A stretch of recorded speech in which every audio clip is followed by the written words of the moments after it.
ថ្ងៃនេះថ្ងៃទី1 ខែ 1 ឆ្នាំ 2026 ញាតិញោមពុទ្ធបរិស័ទថ្ងៃសិរីសួស្តីជាមង្គលសែទាំងអស់គ្នាញាតិញោមពុទ្ធបរិស័ទក្នុងនិងក្រៅប្រទេសសែទាំងអស់គ្នានាំលៀបនាំជ័យនាំសិរីសួស្តីជាមង្គលសែយកសំណាងល្អសែយកបុណ្យយកស័ក្តិយកមាសយកប្រាក់សម្បត្តិសម្បូរអ្វីៗដែលបាត់បង់កន្លងមកទៅហើយឆ្នាំចាស់នោះសូមឲ្យញាតិញោមបានសម្រេចល្អផលល្អជោគជ័យល្អកបប្រសើរកិច្ចការងារសពសារពើជោគជ័យល្អមង្គលដ៏ល្អជាពិសេសក្នុងក្រុមគ្រួសាររបស់ញាតិញោមរត់ទទួលទានមានបានភាពជាជុំសុខដុមរមនា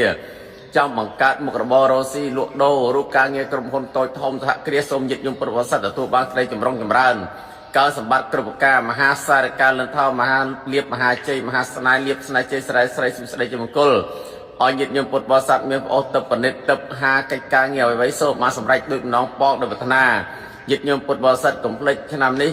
គិតរៀបចំលំនឹកនឹកគុណមេត្តាបិតាគុណគ្រូជាធំជាពិសេសគុណពុទ្ធពធប្រសង្ឃគុណព្រះ5ព្រះអង្គនិងគុណទស្សបរមីព្រះសត្រាព្រះសត្រីទស្សបរមីគ្រប់អង្គជាពិសេសរំលឹកគុណដល់ព្រះមហាក្សត្រនៃបរិជាចក្រកម្ពុជារបស់យើងរំលឹកគុណដល់គុណនៃសន្តិភាពញាតិញោមពុទ្ធបរិស័ទចំពោះញាតិញោមដែលមានឆ្នាំខាលឆ្នាំថោះឆ្នាំរោងសាញ់មមីមេវរកាចងកើជួបឆ្លូវសូមញោមសែទាំងអស់គ្នាដើម្បីយកមង្គលដល់ដងសុខដុមរមនាសូមមានសំណាងបុណ្យស័ក្តិមាសប្រាក់សម្បត្តិសម្បូរអ្វីៗបានសម្រេចសមកោដូចនាំពរដោយប្រាថ្នាដោយខ្ញុំគណៈអាត្មាភាពរៀបចំថ្វាយទស្សបរមីនេះដោយសារទឹកចិត្តយើងពុទ្ធសាសនាតែងគោរពបូជានៅវត្តនិកវ័នកុលិ24និងអាស្រមស្ដេចតម្រៃសដែលគេមកលៀបបំណន់បែបន់នៅអ្វីៗជាអ្វីខ្ញុំគណៈអាត្មាភាពខែនេះបានយិត្តញោមបានលក់ដីបានសម្រេចដូចបំណងដោះដូរធននេះបានដូចបំណងអញ្ចឹងយកបច្ច័យគេចំណេញបច្ច័យ4ឥឡូវនេះខ្ញុំគណៈអាត្មាភាពយកបច្ច័យនេះមកទិញសម្ភារៈម៉ូតូសម្ភារៈផ្សេងជួយដល់វរៈកងទ័ពឧបត្ថម្ភផ្សេងដល់វរៈកងទ័ពទៀតហើយដូច្នេះយិត្តញោមពុទ្ធបរិស័ទសូមអនុមោទនាបុណ្យកុសលអស់គ្នាផងហើយក៏សូមអរគុណចំពោះញាតិញោមពុទ្ធបរិស័ទក្នុងក្រៅប្រទេសសូមបិណ្ឌបាតញាតិញោមពុទ្ធបរិស័ទទេសអញ្ជើញចូលរួមឧបត្ថម្ភដល់វរៈកងទ័ពនៅជួរហងមុខទៅតាមកម្លាំងសទ្ធាជាថ្លាតាមរយៈលេខទូរស័ព្ទ017 6 9 ម្ដង011 9 011 9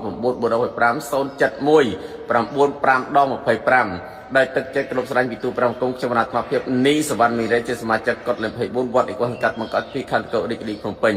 ខ្ញុំបកណាយើងខ្ញុំទាំងអស់គ្នាជឿជាក់គ្រប់ត្រពេញទំហឹង